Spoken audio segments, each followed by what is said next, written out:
What was supposed to be a routine post-match interview at Queen's suddenly turned into one of the most chaotic live TV moments of the tennis season.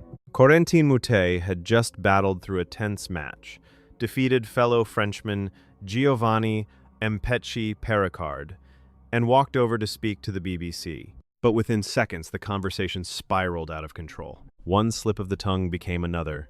The crowd started laughing. The interviewer tried to stop him. And then, live on BBC television, Moutet kept going. By the end, the interview had been cut short.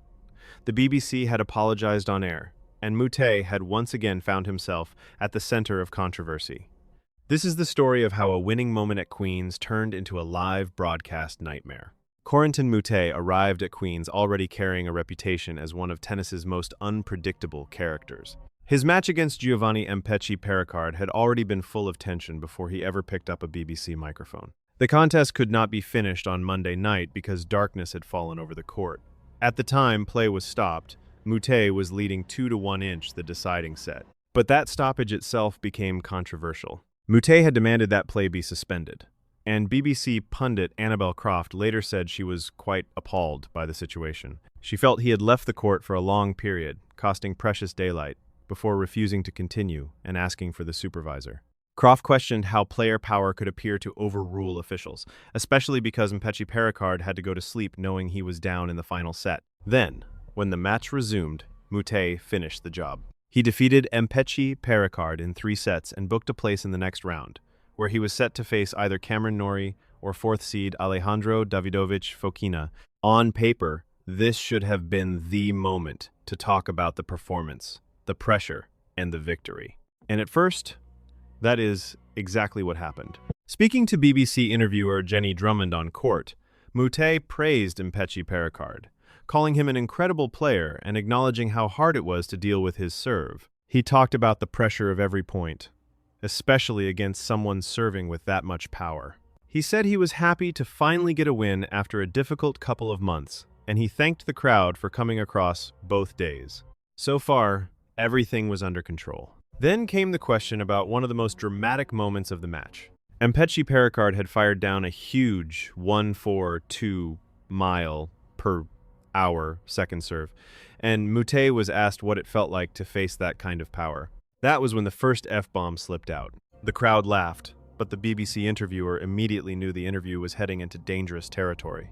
Drummond pulled the microphone away and warned him not to use that language. For a split second, it looked like the moment might pass. But instead of moving on cleanly, Moutet repeated the swear word several more times, leaving Drummond saying no, as the situation became impossible to control. At this point, the interview had gone from awkward to full-blown live TV chaos. Drummond tried to rescue it. She apologized to viewers, reminded Moutet to keep it clean, and gave him one more question. It was a simple one. What did it feel like to get his first win on grass after last week had not gone his way? But Moutet did not answer normally. Instead, he repeated the same explicit word again and again. That was the breaking point. Drummond wrapped up the interview early, apologizing once more to everyone watching and telling Moutet that he would need to improve that for the next round. The BBC then cut away from the court and returned to Claire Balding in the studio. Balding also repeated the apology to viewers watching on BBC Two and iPlayer, while making it clear that Moutet had lived up to his bad boy image. And there was another twist. Moutet later wrote, "Chaos makes the news," on the camera screen, a phrase that also appears as a tattoo on him. For many viewers, that line summed up the entire episode. He had won the match. He had advanced in the tournament. But the story everyone was talking about was not just the tennis.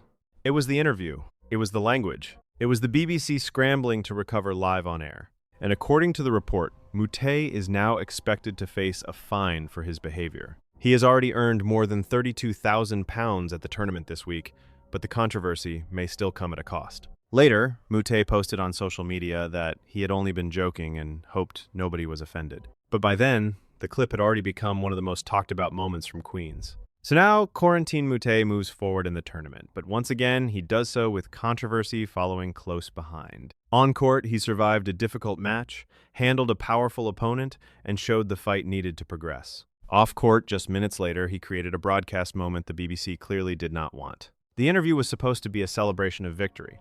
Instead, it became an apology-filled live TV incident, with the BBC forced to cut things short and presenters left to explain what had just happened.